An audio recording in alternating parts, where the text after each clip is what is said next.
The gunshot echoed across the desolate plains of New Mexico Territory, 1875, as Josephine Turner crumpled to the ground, her body striking the dirt with a sickening thud. Blood seeped through her dress, staining the dusty earth beneath her as the three riders who had ambushed her stagecoach galloped away with their loot, leaving nothing but destruction in their wake. The stagecoach driver lay dead several yards away, and the other passengers, a young couple and an elderly man, had been robbed of their valuables before the bandits disappeared into the vast expanse of the frontier. Josephine, who had foolishly attempted to hide her mother's gold locket, now paid the price with a bullet lodged in her shoulder. The merciless sun beat down upon her face as she drifted in and out of consciousness. Death seemed inevitable as the minutes stretched into what felt like hours, her blood forming a dark pool around her prone form. The sound of approaching hoofbeats barely registered in her fading awareness, but the shadow that suddenly fell across her face caused her eyelids to flutter open one last time. Vaughn Caldwell had been tracking the Delaney gang for 3 days, following their trail of robbery and murder across the territory.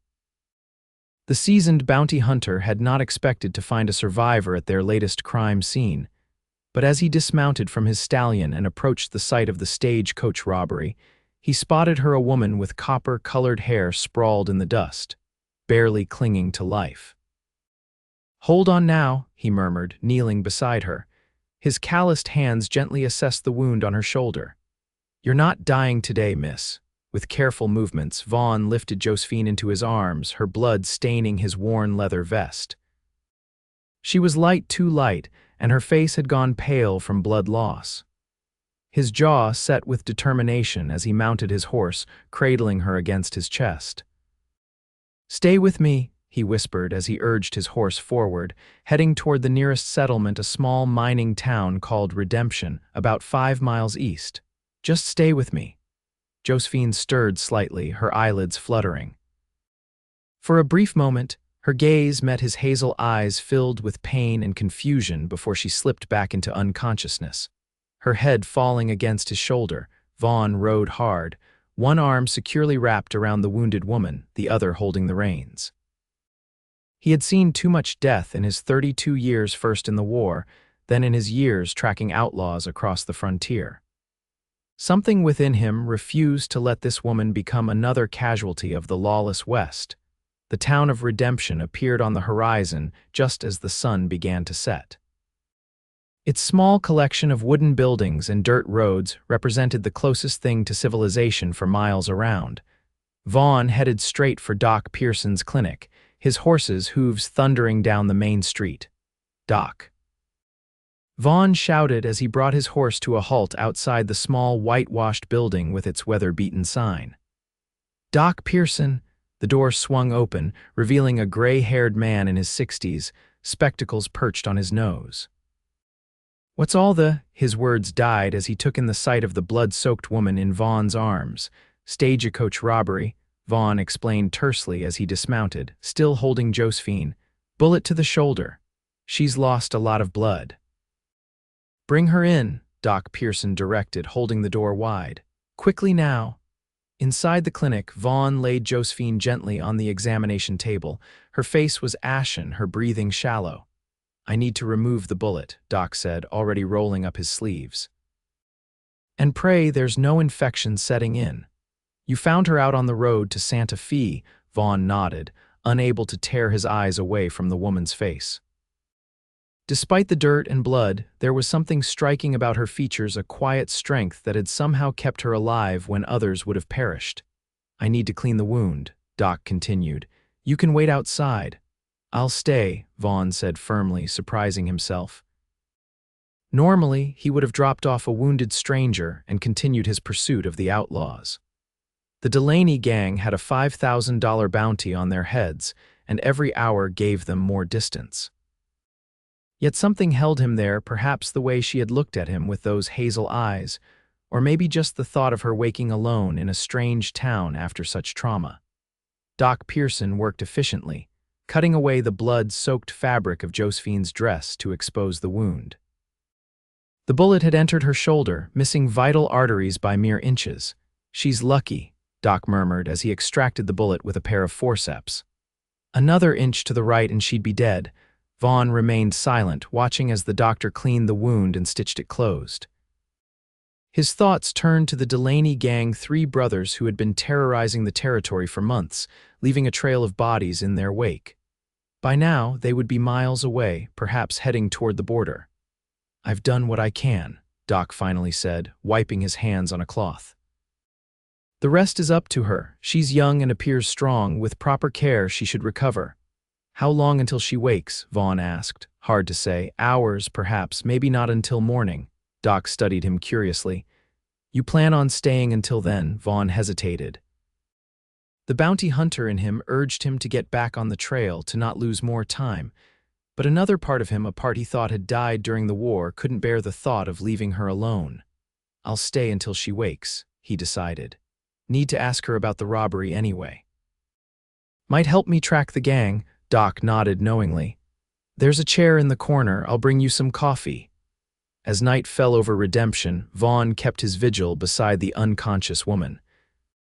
Doc Pearson retreated to his quarters in the back of the clinic, leaving Vaughn alone with his thoughts and the steady sound of Josephine's breathing.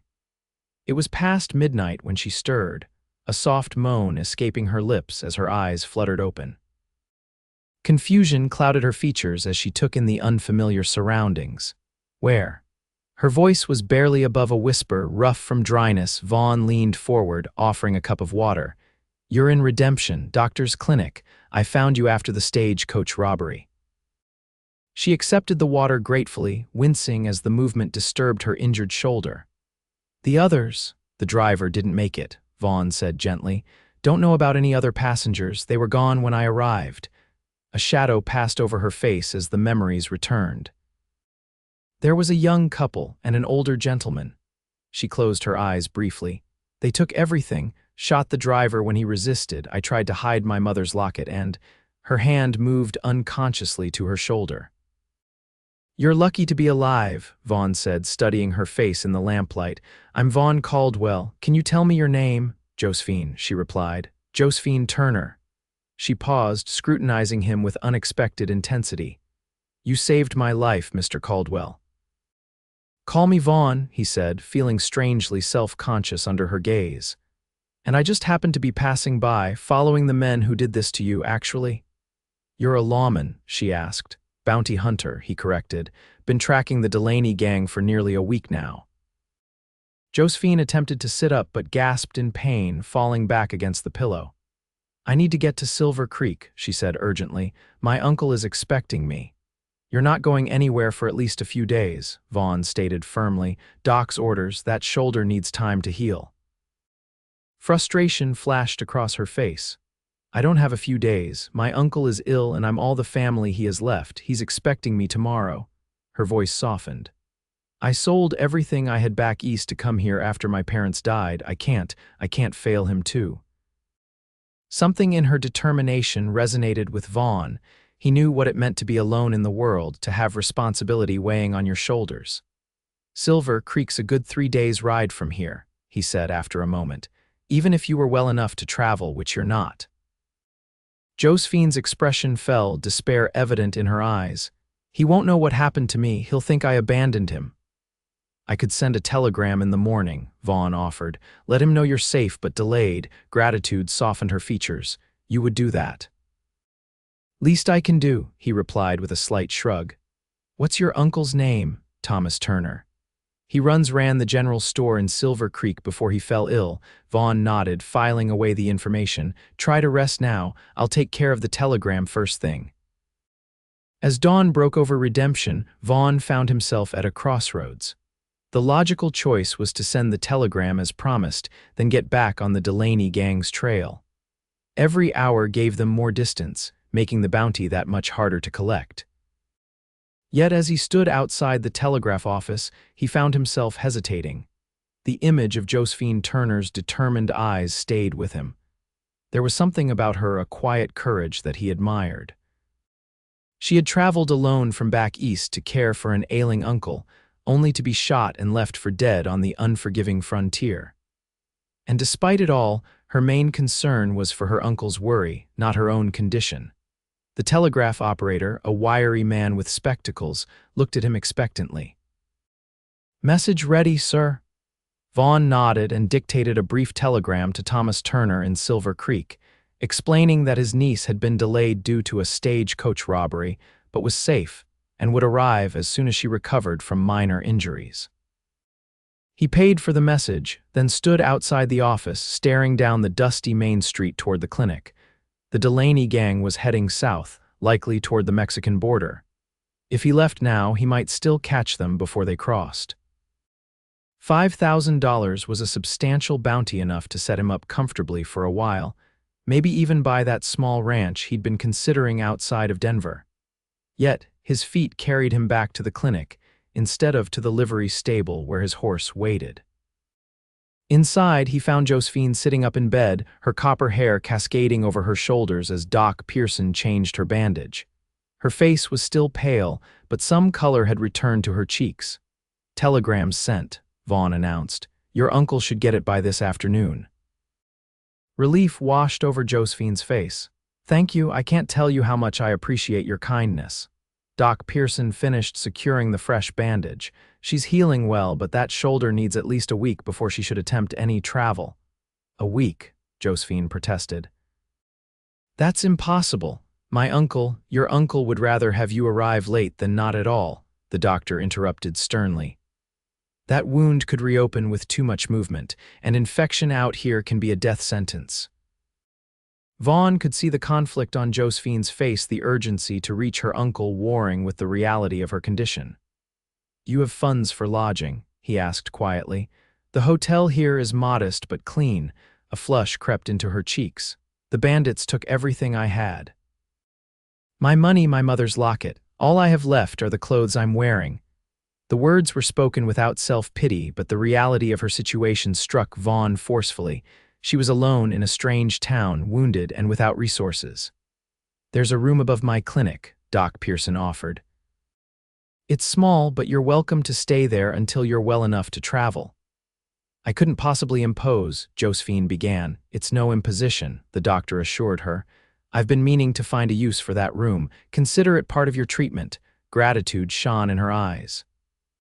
"Thank you, doctor. I promise I'll find a way to repay your kindness once I reach Silver Creek." Doc Pearson waved away her words. "Just focus on healing. Now, if you'll excuse me, Mrs. Patterson is bringing her boy in with another earache." He nodded to Vaughn and left the room. An awkward silence fell between Vaughn and Josephine. He knew he should say his goodbyes, get back on the trail of the Delaney gang before the trail went cold, yet he found himself lingering. "Those men who robbed the stagecoach," Josephine said finally, breaking the silence. "You said you're tracking them," Vaughn nodded. "The Delaney brothers, 3 of them, they've hit a dozen stagecoaches and 2 banks in the last 3 months. There's a $5,000 bounty on them, dead or alive. And you hunt such men for a living." There was no judgment in her tone, merely curiosity, but Vaughn still felt compelled to defend his profession. "Someone has to. Laws spread thin out here." "I didn't mean to imply," she shook her head. "I'm grateful there are men like you, if you hadn't come along when you did." She left the thought unfinished. "I should get back on their trail," Vaughn said, more to himself than to her. "They've got a head start already, of course." A flicker of something disappointment, perhaps, crossed her features. "You've already done more than enough for me, Mr. Caldwell." "I won't keep you from your work." Vaughn took a step toward the door, then hesitated. "Will you be all right here, alone, I mean?" A small smile touched her lips. "I've been alone since my parents died last winter. I'll manage." She straightened her shoulders, then winced at the pain the movement caused. "Besides, it seems Dr. Pearson is kind, and I'm sure Silver Creek can wait another week." Vaughn nodded, his hand on the doorknob. The right thing to do was get back on the trail, collect the bounty. Yet something held him there, his feet seemingly rooted to the wooden floorboards. "I could escort you to Silver Creek," he found himself saying. "Once you're well enough to travel. It's dangerous country between here and there, especially for a woman traveling alone." Surprise registered on Josephine's face. "But what about the men you're tracking? The Delaney gang will still be out there," Vaughn said, surprised at his own decision. And I know their patterns, their hideouts. I can pick up their trail after. I couldn't ask you to delay your work for me. You didn't ask, he pointed out. I offered. A genuine smile spread across her face, transforming her features from merely pretty to truly beautiful. Then I accept, Mr. Caldwell, and I'm deeply grateful. Vaughn, he corrected her. If we're going to be traveling together, you might as well use my given name. Vaughn, she repeated, and something about the way his name sounded on her lips sent an unexpected warmth through his chest. And you must call me Josephine. The next week passed more quickly than Vaughn had anticipated. With Josephine confined to rest at Doc Pearson's clinic, Vaughn found himself spending most of his days in Redemption, a town he had initially viewed as nothing more than a brief stop on his pursuit of the Delaney gang. He took a room at the modest hotel and spent his mornings helping Doc Pearson with repairs around the clinic, a leaking roof, a broken step, tasks the aging doctor found increasingly difficult. In the afternoons, he often sat with Josephine, initially to gather more details about the robbery, but increasingly just to enjoy her company.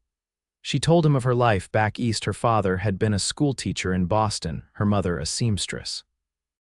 When influenza claimed them both last winter, she had discovered they had left little behind except debts. Her only living relative was her father's brother, Thomas, who had gone west 20 years earlier and established himself in Silver Creek. He wrote that he was ill, she explained on the third day as sunlight streamed through the clinic window.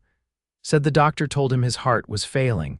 He offered me a home, said he needed help with the store and had no one to leave it to. A shadow crossed her face. I sold everything, paid my parents' debts, and used what little remained for the stagecoach ticket. And the locket the bandits took, Vaughn asked gently, my mother's. The only thing of value I had left, it was gold with a small pearl. Inside was a miniature portrait of my parents on their wedding day, her voice caught. It wasn't worth much in money, but it was priceless to you, Vaughn finished. She nodded, blinking back tears. Foolish of me to try to hide it, if I had just given it to them with everything else. Then they might have shot you anyway, Vaughn said grimly. Men like that don't leave witnesses if they can help it. You're lucky to be alive, Josephine. She looked up at him, her hazel eyes meeting his. Because of you. Vaughn felt a strange discomfort at her gratitude. I just happened to be following their trail. Providence, then, she said with a small smile. Either way, I owe you my life. Vaughn changed the subject, uncomfortable with her thanks. Tell me about Silver Creek. What do you know of the place? Very little, she admitted. My uncle's letters were brief. I know it's a mining town, silver, obviously. He wrote that it's grown considerably in recent years. His store does well, supplying the miners. She hesitated.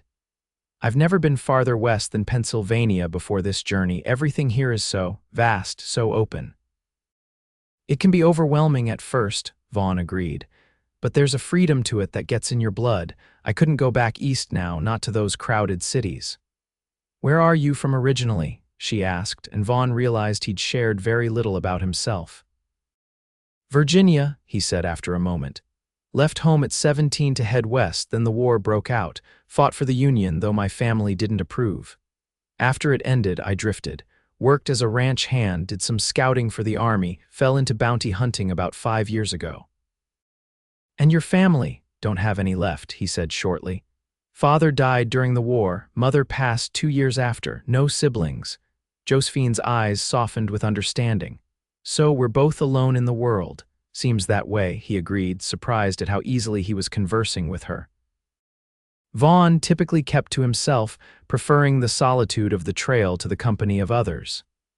Yet talking with Josephine felt natural, comfortable in a way he hadn't experienced in years.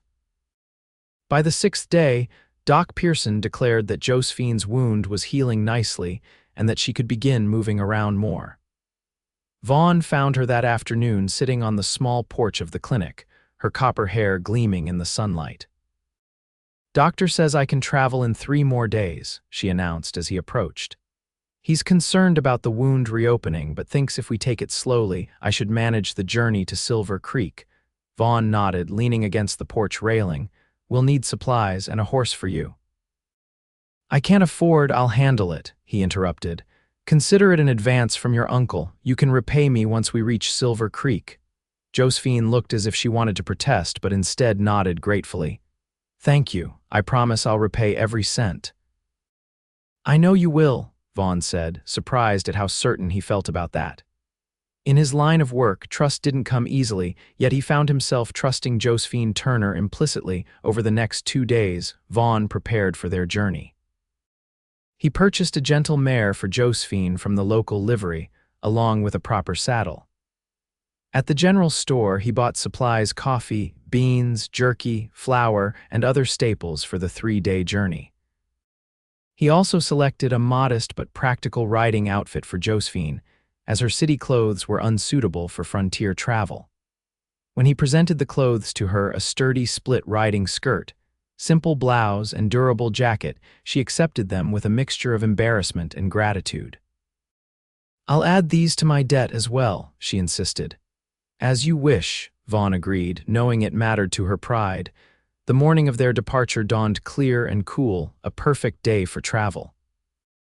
Vaughn loaded their supplies onto his packhorse while Josephine said her goodbyes to Doc Pearson, pressing a handwritten note into his hands. A promise to repay your kindness, she explained. Once I'm settled in Silver Creek, I'll send the money for my care and lodging. The doctor tucked the note into his pocket with a smile. Just take care of that shoulder, no hard riding, understand, and change the bandage each night. She nodded solemnly, then surprised the older man with a quick embrace.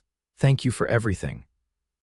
Vaughn helped Josephine mount the mare, careful of her injured shoulder. She settled into the saddle with more grace than he expected from an Eastern city woman, gathering the reins confidently. I used to ride in the countryside outside Boston, she explained, noticing his expression. Nothing like this, of course, but I'm not completely inexperienced. Good to know, Vaughn said, mounting his own horse. We'll take it slow today, no more than 15 miles, see how your shoulder holds up. They rode out of Redemption as the town was coming to life, shopkeepers opening their establishments, miners heading to the nearby diggings. A few people called out greetings to Vaughn, having become familiar with his presence over the past week. Once beyond the town limits, the vast landscape opened before them, rolling hills covered in sage and scrub, distant mountains rising blue on the horizon, and an endless sky above. Vaughn watched Josephine take it all in, her eyes wide with wonder. It's beautiful, she said softly. So different from the east, wilder somehow. This is tame compared to what's ahead, Vaughn told her. Wait until you see the canyons near Silver Creek. They rode at an easy pace, Vaughn constantly aware of Josephine's injury. By midday, they stopped beside a small creek to rest the horses and eat a simple meal of jerky and hardtack. How's the shoulder? Vaughn asked as Josephine carefully stretched her arm. Sore, she admitted, but not unbearable. I'm stronger than I look, you know. Never doubted it, he replied. Not many would survive what you did. A comfortable silence fell between them as they rested in the shade of a cottonwood tree. Josephine seemed lost in thought, her gaze on the distant horizon. What if my uncle doesn't want me there after all? She asked suddenly, voicing a fear she had apparently been harboring. What if he wrote out of obligation, not desire? Vaughn considered her words. From what you've told me, he sounds like a decent man, and he has no other family. I imagine he'll be grateful for your presence, especially if his health is failing. She nodded, though uncertainty still lingered in her expression. I just keep thinking everything I knew is gone. My parents are home, my life in Boston. I'm riding toward a future with a man I barely know, in a town I've never seen. That takes courage, Vaughn said quietly. More courage than most men I've known. A soft smile touched her lips. Thank you for saying that. As they continued their journey that afternoon, Vaughn found himself watching Josephine more than the trail. There was a quiet dignity to her, a resilience that impressed him. Despite her pain and exhaustion, she never complained, never faltered. They made camp that evening in a sheltered hollow where a small spring provided fresh water. Vaughn built a fire while Josephine tended to the horses, moving carefully to protect her injured shoulder. Let me help you with that bandage, Vaughn said after they had eaten a simple meal of beans and coffee. Doc was clear about changing it daily. Josephine hesitated, a flush rising to her cheeks. I can manage, perhaps, but there's no need to risk tearing your stitches. I've dressed my share of wounds over the years. After a moment's consideration, she nodded and moved closer to the fire, where the light was better. Vaughn carefully helped her remove her jacket and rolled up her sleeve, exposing the bandaged shoulder. With gentle fingers, he unwrapped the soiled dressing. The wound was healing well, the skin around the stitches pink but not inflamed. Still, the sight of it made his jaw clench, anger rising at the men who had done this to her. Does it look terrible? She asked, misinterpreting his expression. No, he assured her. It's healing clean. Your lucky infection out here can be deadly. He cleaned the wound with water from his canteen, then applied a fresh bandage from the supplies Doc Pearson had provided. Throughout the process, he was acutely aware of her proximity, the scent of her hair, the warmth of her skin beneath his fingers. There, he said, securing the bandage and hastily moving back. Should be good until tomorrow night. Thank you, she said softly, rolling her sleeve back down. For everything, I'm not sure I've properly expressed my gratitude for all you've done. No need, Vaughn replied, uncomfortable with her thanks. Anyone would have done the same. No, she said firmly, not anyone. Most would have ridden past or at best dropped me at the doctor's door and continued on their way. You stayed. You delayed your hunt for dangerous outlaws to help a stranger. Vaughn stared into the fire, unsure how to respond. The truth was, he didn't fully understand his own actions. His decision to stay in redemption, to escort Josephine to Silver Creek, none of it aligned with his usual behavior. We should get some rest, he said finally. Long day tomorrow. Josephine seemed to sense his discomfort and didn't press further. She arranged her bedroll on the opposite side of the fire and settled in, her copper hair spread across her folded jacket that served as a pillow. Good night, Vaughn, she said softly. Good night, Josephine, he replied, watching as she closed her eyes, the firelight playing across her features. Long after her breathing had evened into sleep, Vaughn remained awake, his thoughts in turmoil. The Delaney gang was slipping further away with each day, along with the substantial bounty. Yet he couldn't bring himself to regret his decision to escort Josephine to Silver Creek. Somehow, in the span of just over a week, this woman, with her quiet courage and gentle determination, had come to matter to him in a way that was both unfamiliar and unsettling. The next 2 days of travel brought them closer to Silver Creek, and Vaughn noticed with both satisfaction and dismay, closer to each other. The shared journey, the nights around the campfire, the conversations that stretched into the evening hours all served to forge a bond between them that grew stronger with each passing mile. Josephine proved to be an excellent traveling companion. Despite her refined Eastern upbringing, she adapted quickly to the rigors of the trail, never complaining about the hard ground at night or the simple trail food.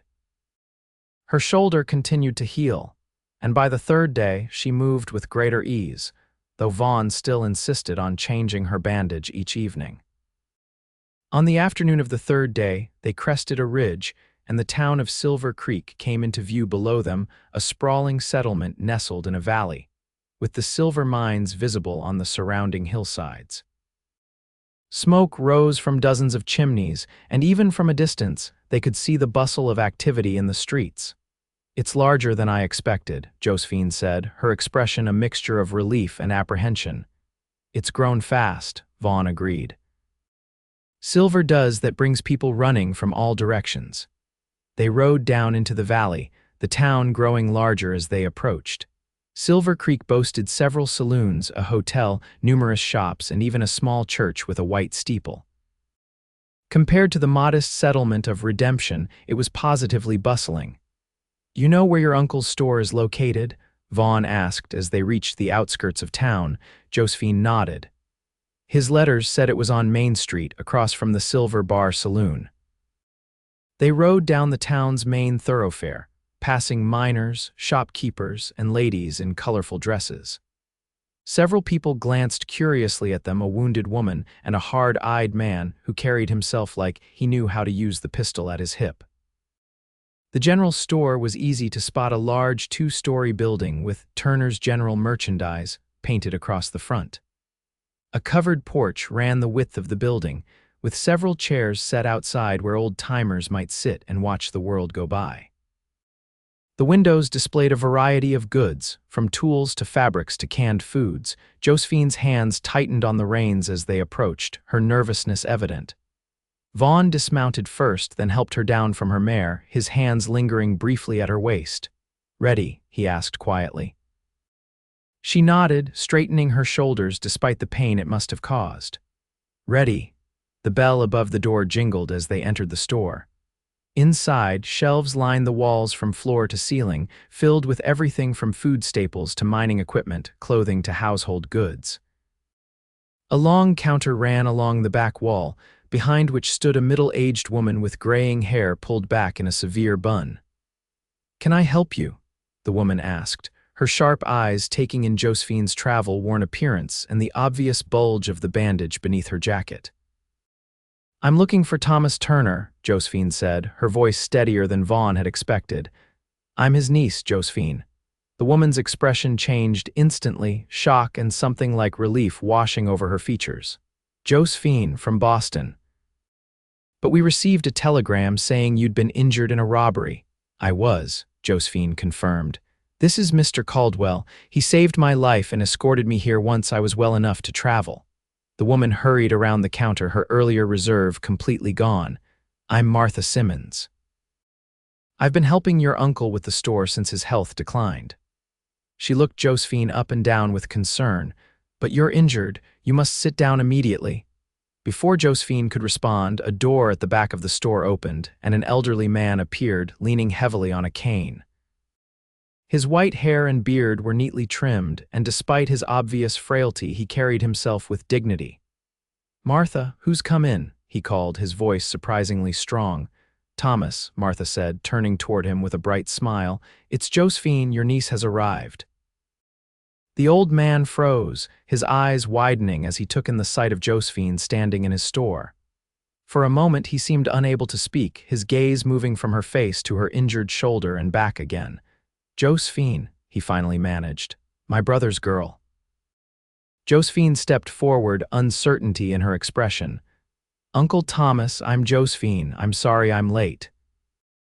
There was trouble on the journey, but she didn't finish as Thomas Turner crossed the floor with surprising speed for a man of his years and pulled her into a careful embrace, mindful of her injured shoulder.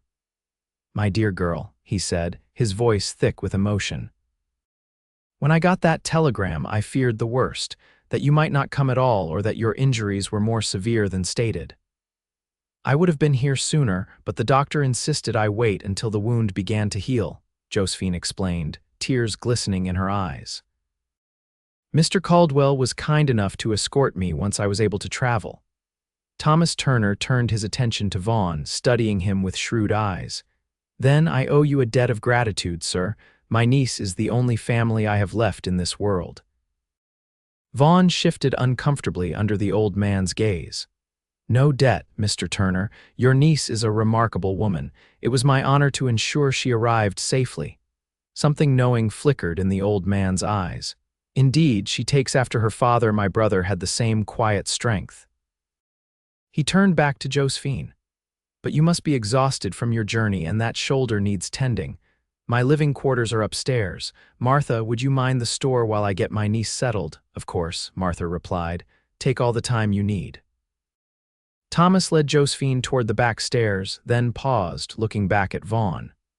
"You'll join us for dinner, Mr. Caldwell. It's the least I can do to thank you for bringing my niece safely to me." Vaughn hesitated. The reunion had gone well better than expected. His duty was done. Josephine was safe with her uncle. The logical next step was to resupply and get back on the Delaney gang's trail, yet the thought of saying goodbye so abruptly made his chest tighten in a way he didn't care to examine too closely. "Thank you, Mr. Turner." "I'd be honored," he found himself saying. Relief flickered across Josephine's face, and she gave him a small smile over her shoulder as she followed her uncle upstairs. Martha Simmons watched them go, then turned her attention to Vaughn. "You can stable your horses at Miller's livery down the street. Tell him Martha sent you, and he'll give you a fair price." Vaughn nodded his thanks and headed back outside, leading both horses toward the livery. As he walked down the busy street, he tried to sort through the conflicting emotions churning within him. He should be feeling satisfied, mission accomplished, Josephine reunited with her uncle, free to get back to his real work. Instead, he felt unsettled, as if something important remained unfinished. At the livery stable, he arranged for the care of his horse and Josephine's mare. When the stable hand asked how long they'd be staying, Vaughn hesitated before answering. "Just overnight for the mare," he said finally. "The lady's staying in town permanently. I'll be moving on tomorrow." The words felt hollow as he spoke them, but he pushed aside his discomfort. He was a bounty hunter, a man who lived by tracking down dangerous criminals. Not the sort to settle down, especially not in a booming mining town like Silver Creek. And certainly not the sort of man a refined woman like Josephine Turner would consider as anything more than a temporary protector. With the horses settled, Vaughn made his way to the Silver Bar Saloon across from Turner's store. He needed a drink and some time to clear his head before dinner with Josephine and her uncle. The saloon was typical of mining towns, noisy, smoky, filled with miners still dusty from their shifts, professional gamblers at the card tables, and working girls circulating among the customers. Vaughn ordered whiskey and took it to a corner table, his back to the wall out of long habit. He was on his second drink when the saloon doors swung open and a group of 4 men entered. Something about them immediately put Vaughn on alert, the way they carried themselves, the calculating looks they gave the room, the visible firearms at their hips. Trail-worn and dusty, they had the hard eyes of men who lived outside the law. The tallest of the group, a man with a scar running down his left cheek, approached the bar. "Whiskey," he demanded. "4 glasses." As the bartender poured, Vaughn studied the newcomers carefully. They weren't the Delaney brothers. He knew those faces all too well from the wanted posters. But these men had the same dangerous air about them, the same predatory watchfulness. The scarred man tossed back his whiskey and slammed the glass down. "Another," he ordered, "and information. We're looking for the Delaney boys. Heard they might have passed through these parts." Vaughn tensed, his hand instinctively moving closer to his pistol. If these men were looking for the Delaneys, they were either lawmen or rival outlaws. Given their appearance and demeanor, Vaughn strongly suspected the latter. "Haven't seen him," the bartender replied cautiously, "but there was talk about a stagecoach robbery about 4 days' ride east of here. Some folks said it might have been the Delaneys." The scarred man exchanged looks with his companions. "That's so. Anyone survived to identify them? Driver was killed, I heard. Don't know about passengers." One of the other men leaned in. "Could be heading for the border, Jake. We could cut him off at Davis Canyon." The man called Jake nodded slowly. "Maybe so." He looked around the saloon, his gaze briefly meeting Vaughn's before moving on. "We'll rest up tonight, head out at first light." Vaughn finished his whiskey, laid coins on the table, and stood. He'd heard enough to confirm his suspicions. These were outlaws looking to settle some score with the Delaney gang. Which meant Silver Creek was currently hosting some very dangerous men. As he stepped outside, the afternoon sun was beginning to lower in the west, casting long shadows down the town's main street. Across the way, he could see lights in the upper windows of Turner's general store, where Josephine was likely resting after their journey. A protective instinct surged through him. Those men in the saloon, they represented everything dangerous about frontier life, the lawlessness that could destroy communities and innocent lives. Lives like Josephine's, who had already suffered at the hands of such men. Vaughn crossed the street and entered the general store, finding Martha Simmons still behind the counter. "Mr. Caldwell," she greeted him. "Thomas asked me to send you up when you returned. Dinner will be ready soon." "Thank you," Vaughn said, then hesitated. "Mrs.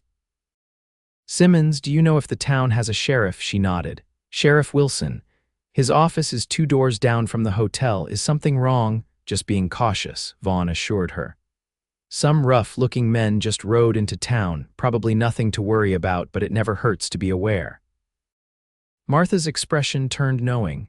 You've been on the frontier a while, haven't you, Mr. Caldwell? You have that look about you, always watching, always alert. Habit of my profession, Vaughn admitted, which is, I hunt men with bounties on their heads. Martha didn't seem surprised. I thought as much. That explains why Thomas's niece arrived with such an interesting escort. Her eyes softened. She told us what you did for her, how you found her after the robbery and made sure she got proper care. Vaughn shifted uncomfortably. Anyone would have done the same. No, Martha said firmly, echoing Josephine's words from days earlier. Not anyone. Now you'd best head upstairs. Thomas and Josephine are waiting, and I suspect she'll be glad to see you. The last comment brought an unexpected warmth to Vaughn's chest as he made his way to the back stairs. The upper floor of the building contained a surprisingly spacious apartment, a main living area with comfortable furnishings, a kitchen where delicious smells were emanating, and several doors that presumably led to bedrooms. Thomas Turner sat in an armchair by the window, while Josephine was setting the table in the dining area. She looked up as Vaughn entered, and the smile that spread across her face made his breath catch momentarily. Vaughn, she greeted him, the use of his first name obviously noted by her uncle, whose eyebrows rose slightly. I was beginning to worry you might not return. Had to see to the horses, he explained, removing his hat. He nodded respectfully to Thomas. Mr. Turner. Please call me Thomas, the older man insisted, gesturing to a chair near his own. Sit, Mr. Caldwell. Martha has prepared a fine dinner to celebrate Josephine's arrival. Vaughn sat, noting that Josephine had changed into a simple blue dress that complemented her copper hair and brought out the green flecks in her hazel eyes.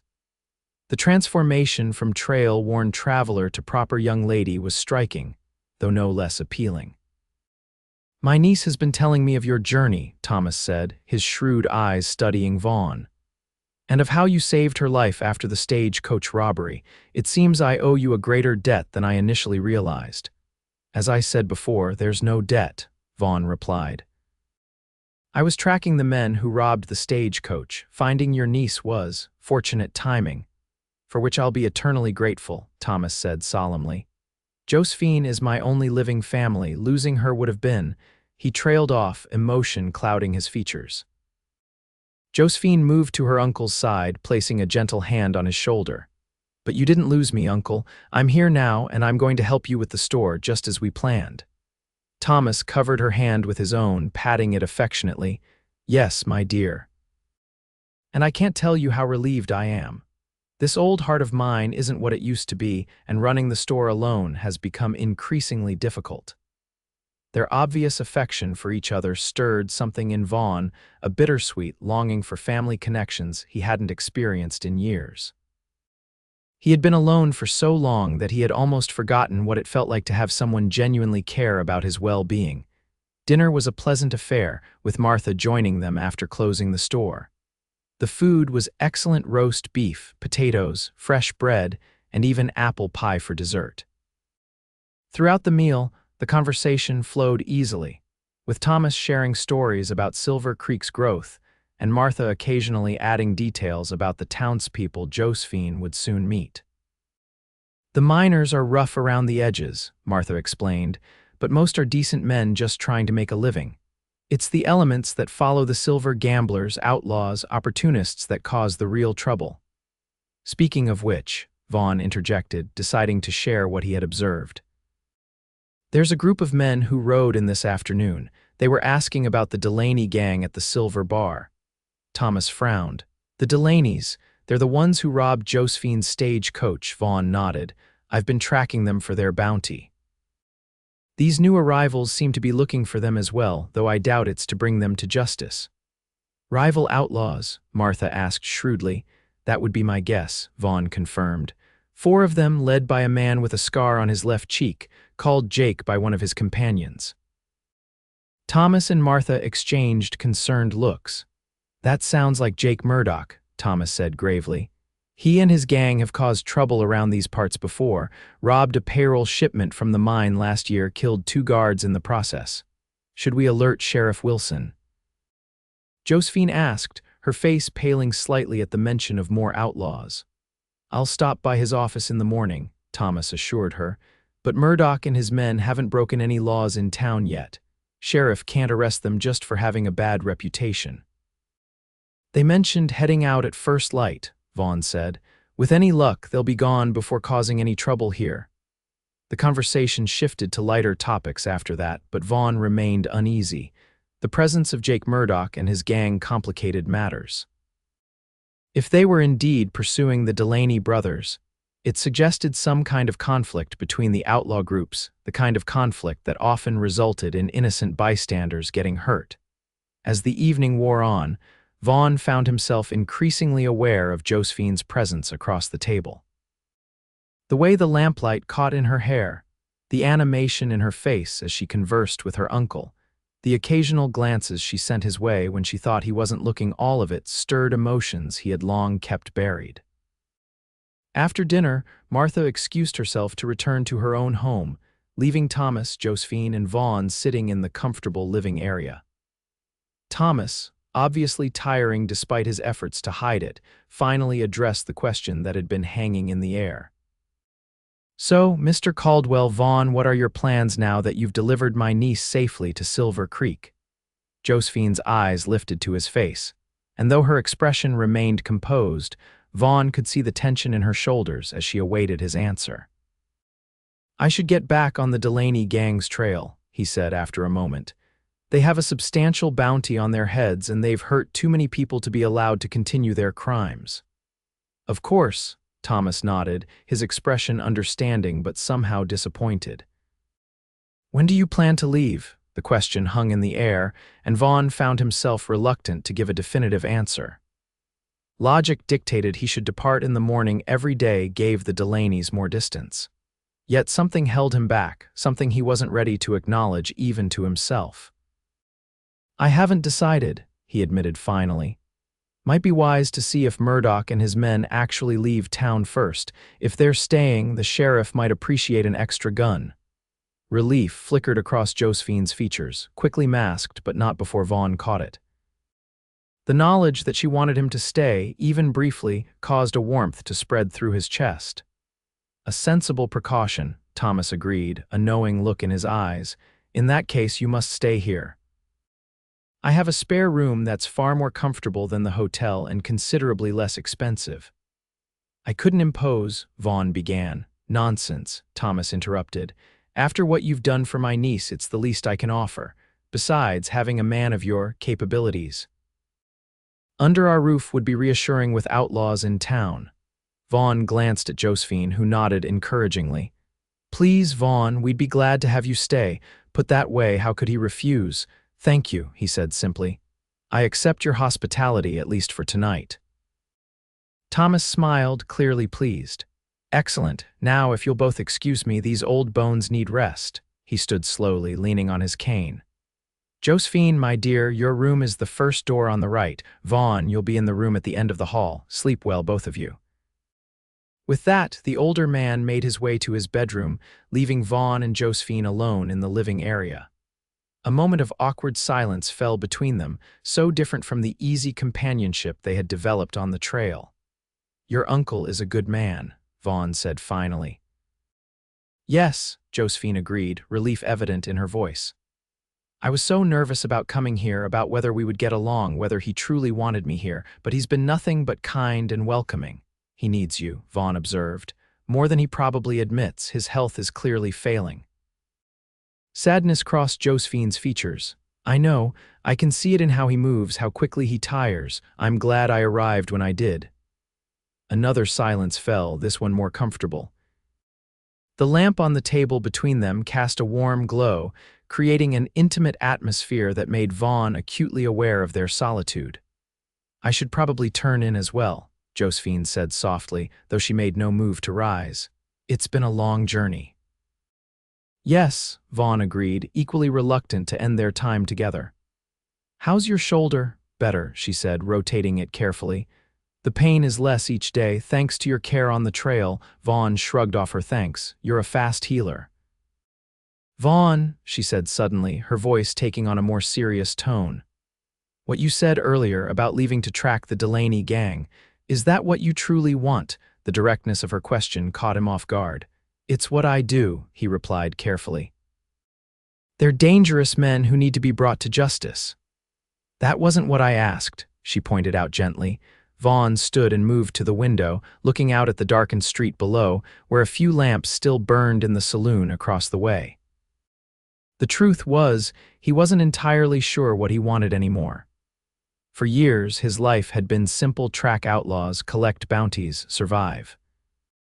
But the past week and a half with Josephine had awakened feelings he had long suppressed, desires for something more than the solitary existence he had grown accustomed to. "I don't know," he admitted finally, still facing the window.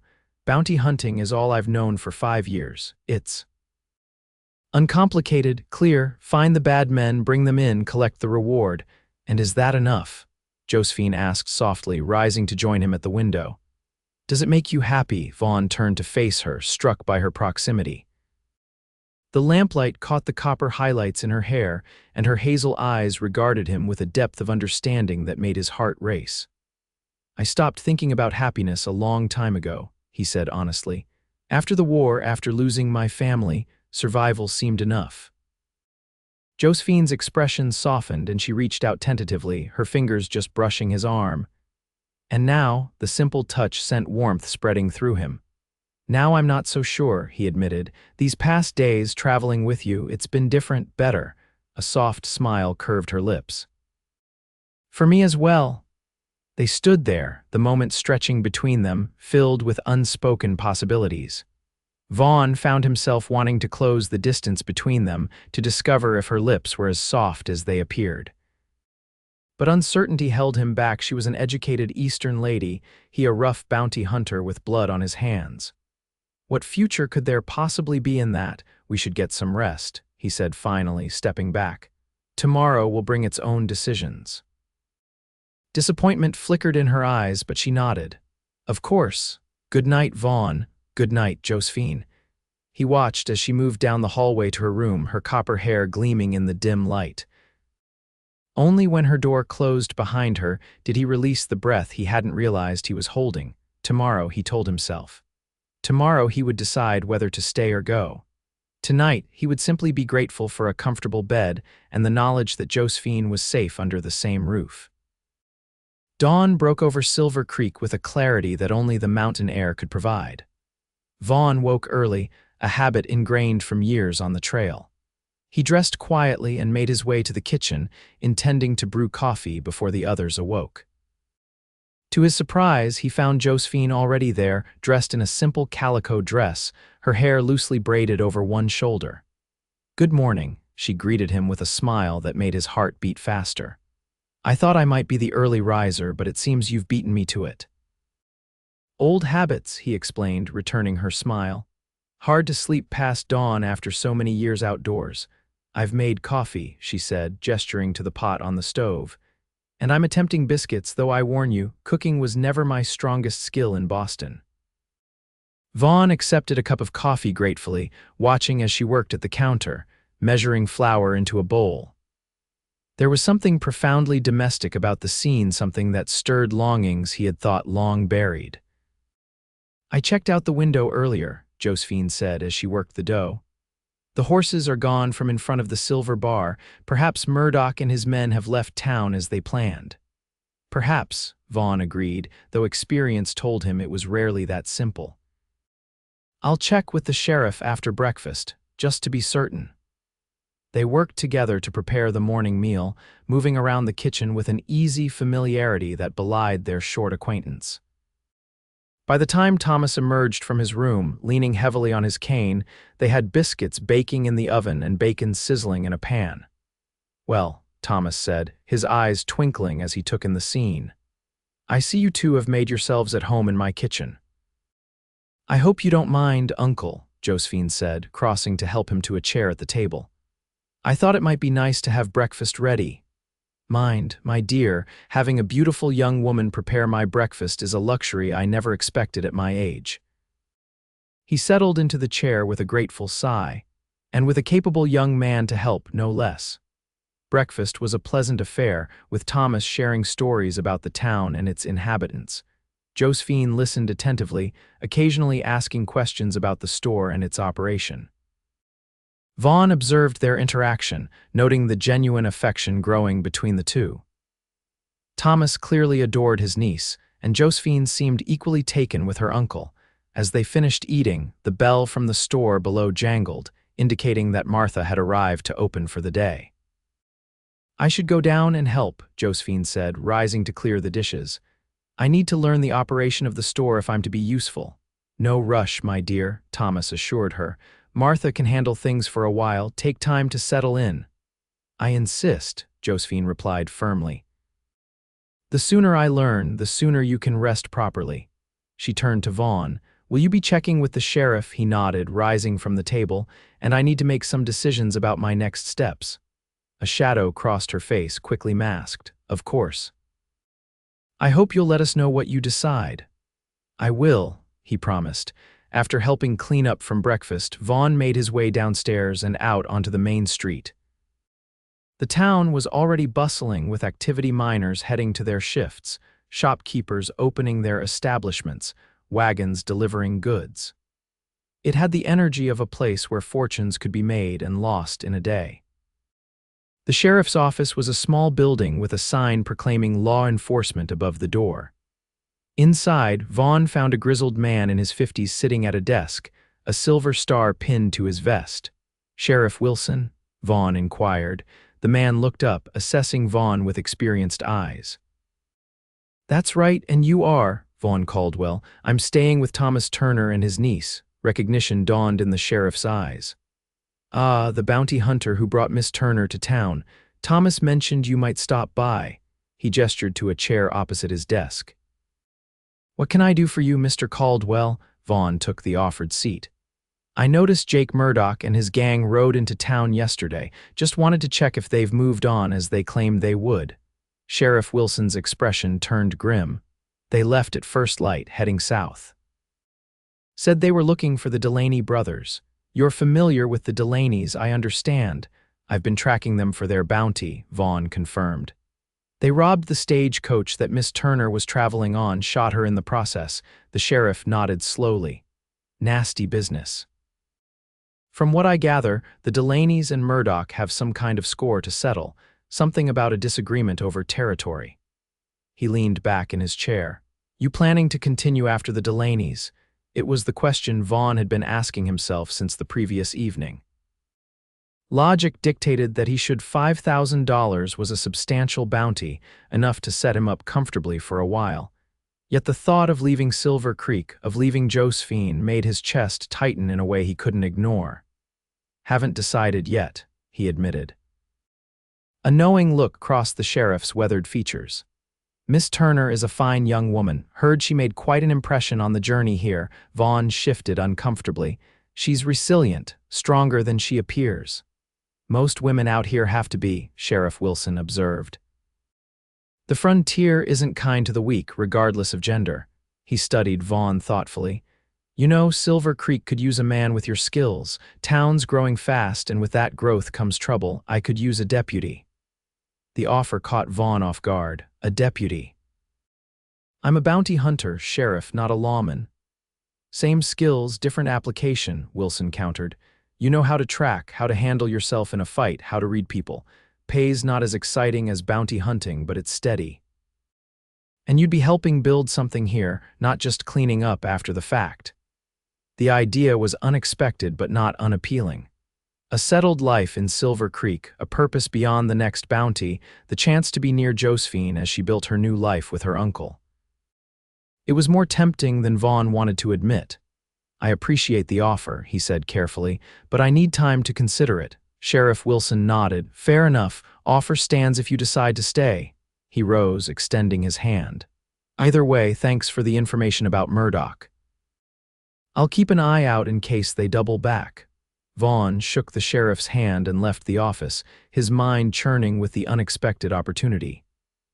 As he stepped back onto the street, his gaze automatically went to Turner's general store across the way. Through the large front window, he could see Josephine helping a customer, her copper hair catching the morning sunlight. The sight of her, so at ease in her new role, stirred something deep within him. For the first time in years, Vaughn Caldwell found himself wanting more than just the next bounty, the next camp, the next solitary meal under the stars. He wanted connection, purpose, things he had convinced himself were no longer possible after the war had taken so much from him.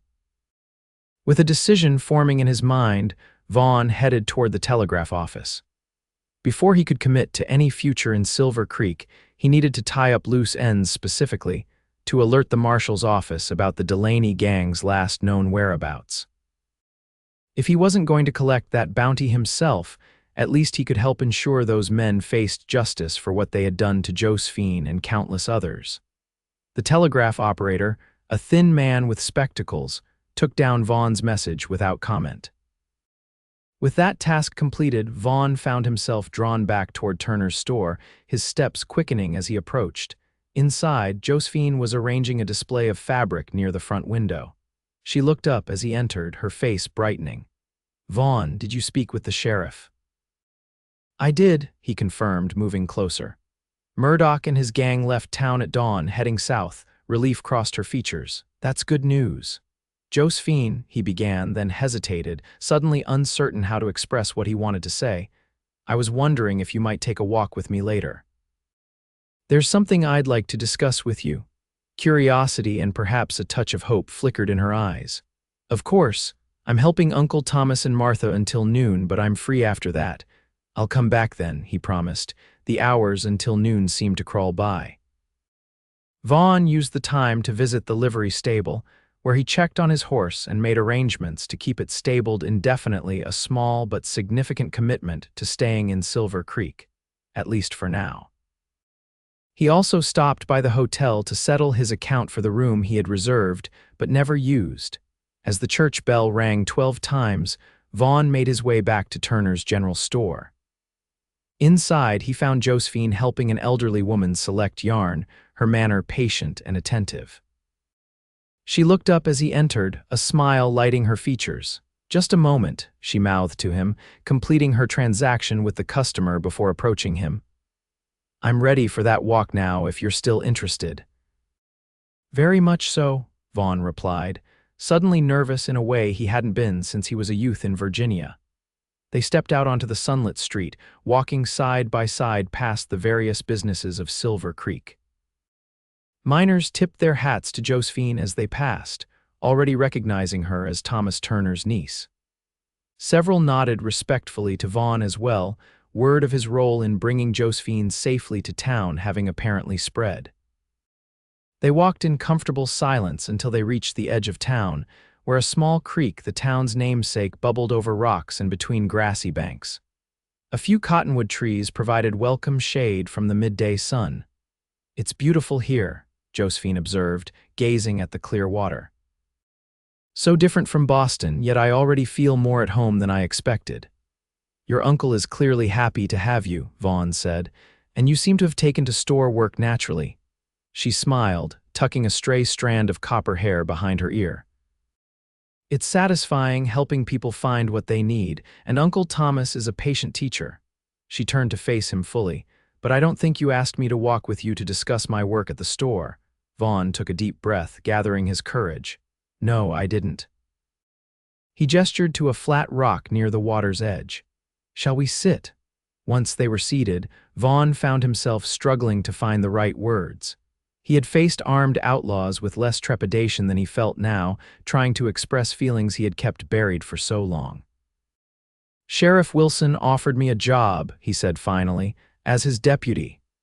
Surprise and hope mingled in Josephine's expression. "Here in Silver Creek, does that mean you're staying?" "I'm considering it," Vaughn said carefully. "It would be different from bounty hunting, steadier, safer in some ways, though still dangerous in others. But it would mean putting down roots, becoming part of a community." "And is that something you want?" Josephine asked softly, echoing her question from the previous night. Vaughn met her gaze directly. "I didn't think so until recently. I've been alone for so long, moving from place to place, that I'd forgotten what it's like to belong somewhere, to have connections that matter. What changed?" Though her voice was steady, Vaughn could see the rapid pulse at her throat, the way her hands clasped tightly in her lap. "You," he said simply. Finding you on that trail, traveling with you, seeing your courage and your kindness. It reminded me that there's more to life than just surviving. That perhaps I deserve more than just the next bounty, the next lonely camp. A soft blush colored Josephine's cheeks. Vaughn, I know it's sudden, he continued, needing to get the words out before courage failed him. We've known each other barely 2 weeks. And I have nothing to offer you except a complicated past and uncertain future. But if I stay in Silver Creek, I'd like the chance to court you properly. To see if what I feel, what I hope you might feel as well, could grow into something meaningful. Josephine's eyes glistened with unshed tears, but the smile that spread across her face was radiant. I was so afraid you would leave, she admitted. That once you had delivered me safely to my uncle, you would return to your life on the trail and I would never see you again. Hope surged in Vaughn's chest. Does that mean yes, she said, reaching out to take his hand in hers. I would very much like you to court me, Vaughn Caldwell. These past days, despite the circumstances, have been the most alive I've felt in years. You saw me at my worst, bleeding, frightened, helpless, yet treated me with a respect and kindness that I'll never forget. Vaughn's throat tightened with emotion as he gazed at their joined hands, her slender fingers against his calloused ones. Such a contrast, yet fitting together perfectly. I need to speak with your uncle, he said. Ask his permission as is proper. He already likes you, Josephine assured him, and he respects what you did for me. I think you'll find him quite receptive to the idea. They sat by the creek for a long while, talking of possibilities, of hopes for the future. Vaughn shared more of his past, his childhood in Virginia, his decision to fight for the Union despite his Southern roots, the loss of his family in the tumultuous years after the war. Josephine spoke of her life in Boston, of teaching at a small school before her parents' deaths, of her dreams of someday having a family of her own. When they finally rose to return to town, the sun had moved significantly across the sky. Vaughn offered Josephine his arm, and she took it with a smile that warmed him to his core. They walked back toward the store, where Thomas and Martha would be expecting Josephine's return. When will you give Sheriff Wilson your answer? Josephine asked as they approached the main street. Today, Vaughn decided. No sense in delaying a decision I've already made in my heart. Her smile widened. Then I shall wish you luck, Deputy Caldwell. The title sounded right. Vaughn realized more right than bounty hunter had ever felt. As they reached the store, he found himself looking forward to the future in a way he hadn't in years. Silver Creek might not have been his destination when he set out tracking the Delaney gang, but perhaps it was where he was meant to be all along. That evening, after closing the store, Thomas invited Vaughn to share a glass of fine whiskey he kept for special occasions. The two men sat in the comfortable chairs near the window, while Josephine and Martha prepared dinner in the kitchen. Sheriff Wilson tells me he offered you a position as his deputy, Thomas said, swirling the amber liquid in his glass. And that you've accepted, Vaughn nodded. I have, it feels like the right decision. Because of my niece, Thomas asked directly, his shrewd eyes studying Vaughn's face. Partly, Vaughn admitted, but also because it's time I stopped drifting, found a purpose beyond the next bounty. Thomas nodded approvingly. Good answer, and speaking of my niece, I understand there's something you wish to ask me. Vaughn took a steadying breath. Yes, sir. I would like your permission to court Josephine. I know our acquaintance has been brief, but I care for her deeply and would like the opportunity to see if those feelings might grow into something more permanent. The older man's expression remained neutral, though his eyes were kind. You're right that your acquaintance has been brief. Under normal circumstances, I might suggest waiting, getting to know each other better first. He leaned forward slightly. But these aren't normal circumstances, are they? You've already seen each other through life and death situations. That tends to reveal character faster than years of ordinary interaction. It does, Vaughn agreed. Thomas sipped his whiskey thoughtfully. I've watched you both today, the way you look at her when you think no one notices, the way she lights up when you enter a room. A small smile touched his lips. I may be old, but I remember what that feels like. Then you approve? Vaughn asked, hope rising in his chest. I do, Thomas confirmed, with one condition, name it. Be patient, the older man said seriously. Josephine has been through much, losing her parents, traveling west alone, being shot and robbed, adjusting to a new life here. Give her time to settle, to find her footing, court her properly with respect and honor. I intend to, Vaughn assured him. I want to do this right. Thomas's expression softened. I believe you do, and for what it's worth, I think you're a good man, Vaughn Caldwell, the kind of man I would be proud to call family someday. The words struck Vaughn deeply, approval and acceptance he hadn't realized he craved until that moment. Thank you, sir. That means more than I can say. A companionable silence fell between them, broken only when Martha called them to dinner. As they joined the women at the table, Vaughn caught Josephine's questioning glance. He gave her a subtle nod, and the smile that bloomed on her face was worth every uncertainty, every fear he had overcome to reach this moment. The weeks that followed brought significant changes to Vaughn's life. He moved into a small but comfortable room above the Silver Star Saloon, directly across from Turner's general store. Sheriff Wilson proved to be a fair and knowledgeable mentor, teaching Vaughn the difference between hunting outlaws and maintaining peace in a growing community. The work was challenging but fulfilling in ways bounty hunting had never been. And then there was Josephine.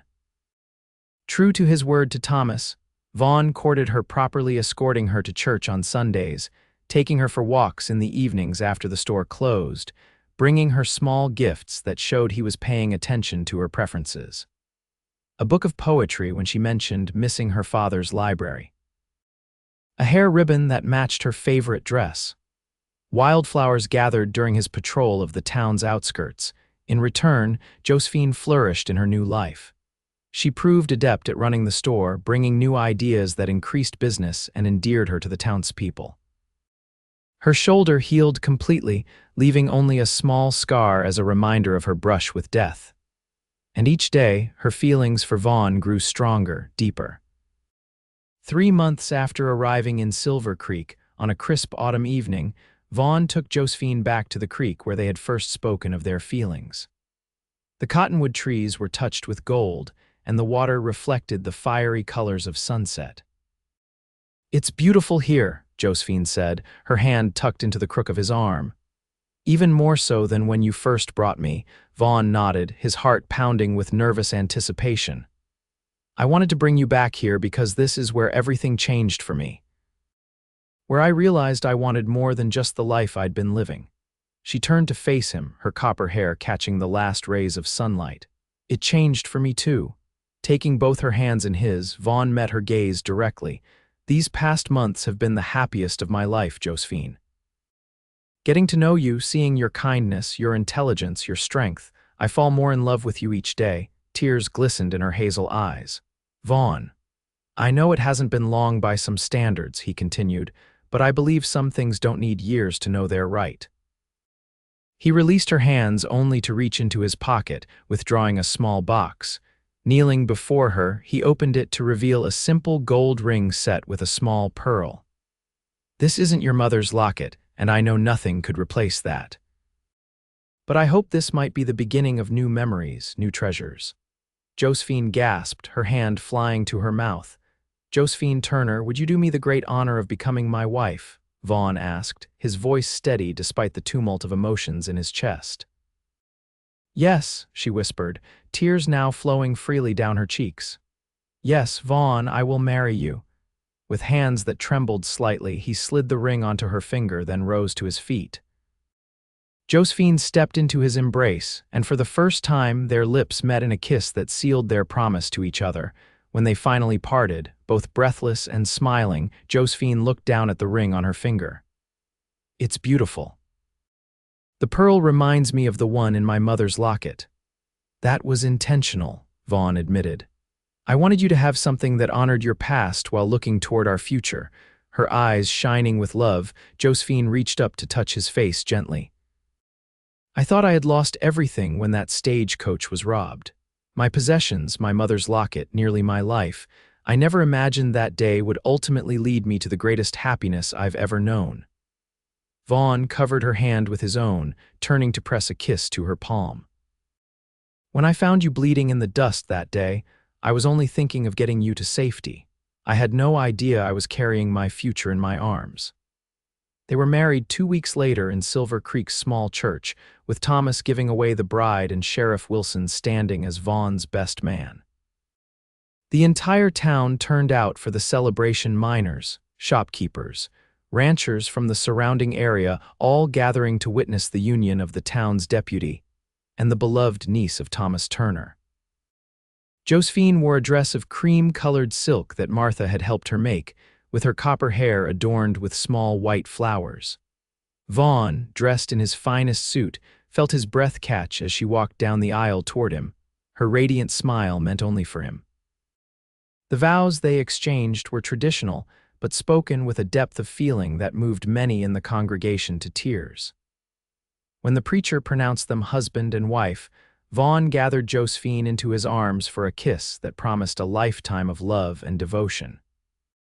The celebration afterward was joyous with music, dancing, and enough food to feed the town twice over.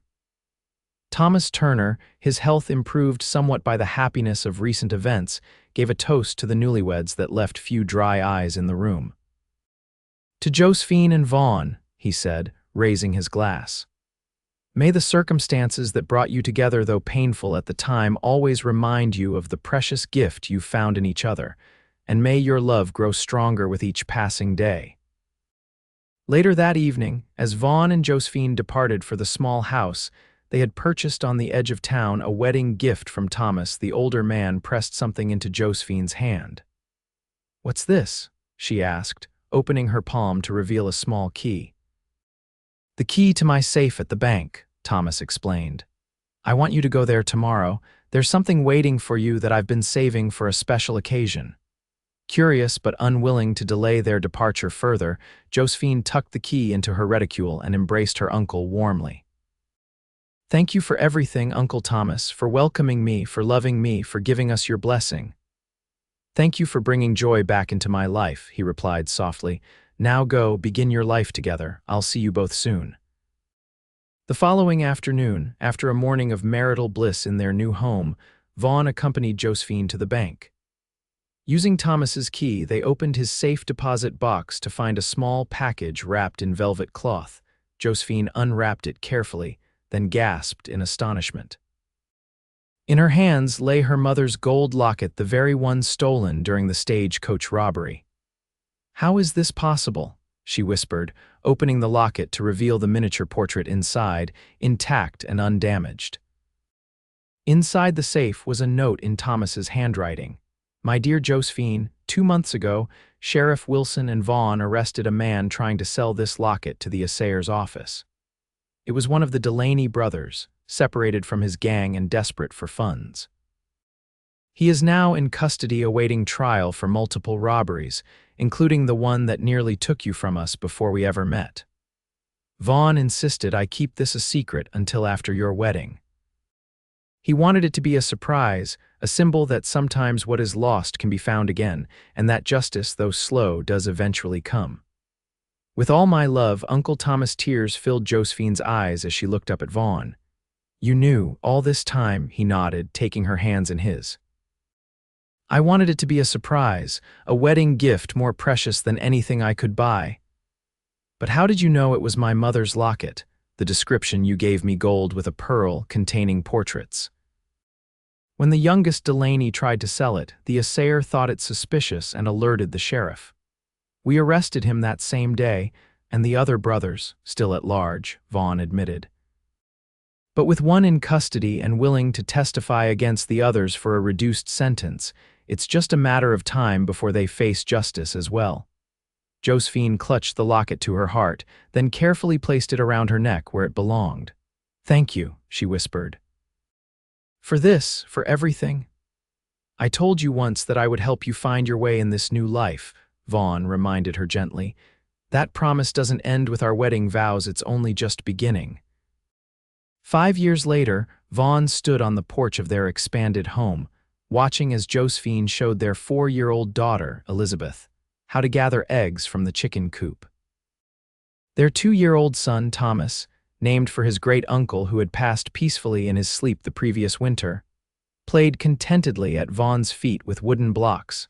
Silver Creek had grown into a prosperous town, with Vaughn now serving as sheriff after Wilson's retirement. Josephine continued to run Turner's General Store, which had expanded to include a small lending library in honor of her father's profession.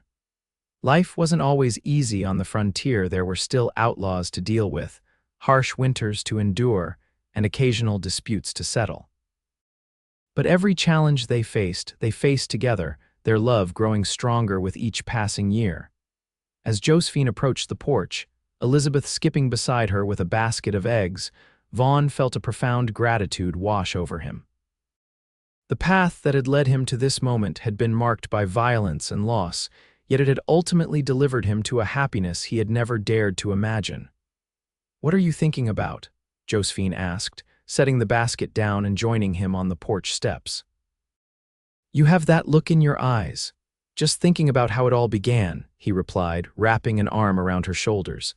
"How I found you bleeding in the dust that day, not knowing I was holding my entire future in my arms." She leaned into him, her head resting against his shoulder. The gold locket still hung around her neck, now joined by her wedding ring on a chain she had taken to removing it while working in the store or garden. "I used to think that was the worst day of my life," she said softly. "Being robbed, shot, left for dead. Now I see it was actually the beginning of the best part of my life." She looked up at him, her hazel eyes still capable of taking his breath away. "Funny how life works that way, isn't it?" "Indeed," Vaughn agreed, bending to kiss her softly. "The worst moments sometimes lead us exactly where we need to be." As their children played around them, and the sun set over the mountains beyond Silver Creek, Vaughn Caldwell, once a solitary bounty hunter with nothing but his next target to look forward to, held his family close and silently thanked whatever twist of fate had led him down that desolate trail at precisely the right moment to find the woman who would forever change his life. What had begun with Josephine Turner bleeding in the dust had transformed into a love story neither of them could have imagined, a testament to the healing power of love and the unexpected ways in which destiny sometimes revealed itself on the wild frontier.